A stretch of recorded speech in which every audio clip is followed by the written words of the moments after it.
Era sicuramente un match molto importante, un match che poteva voler dire tanto per il proseguimento della stagione di entrambe le squadre. Bergamo-Perugia era quella classica partita da non sbagliare ed è in questa situazione che la Zanetti Bergamo ha tirato fuori il meglio di sé, portandosi a casa la sua prima vittoria del campionato, ma soprattutto una vittoria da 3 punti.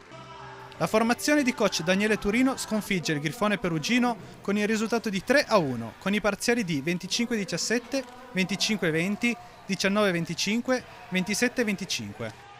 Sara Lode e compagne cominciano benissimo la partita, imprimendo subito una grande spinta già dal primo set, che dominano dall'inizio alla fine. Nel secondo parziale, coach Bovari cambia qualcosa a ripresa in corso, inserendo Carcasses al posto di Angeloni e Agrifoglio al posto di Di Giulio, in cabina di regia. I cambi però sono un po' tardivi, perché Perugia migliora, ma non riesce a completare la rimonta. La Zanetti Bergamo vince il set 25-20.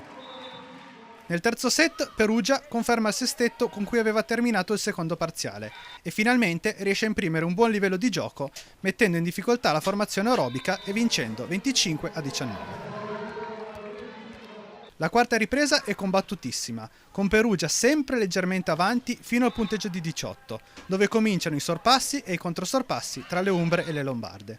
Servono 3 match point alle aerobiche per avere ragione di Serena Ortolani e compagne, con il set che termina ai vantaggi 27-25. Grande prova per l'americana Kalia Lanier nel ruolo di opposto, autrice di una prestazione importantissima in fase realizzativa, mettendo a referto 28 punti.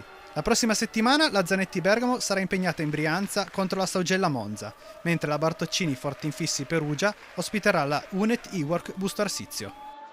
Aspettavamo veramente una vittoria dall'inizio della stagione, quindi ti dirò, ci sembra di tirare un sospiro di sollievo perché veramente stiamo lavorando tanto e non riuscivamo a metterla in campo quello che facevamo in palestra tutti i giorni, quindi davvero una vittoria ci serviva sia per la classifica ma anche proprio per noi stessi.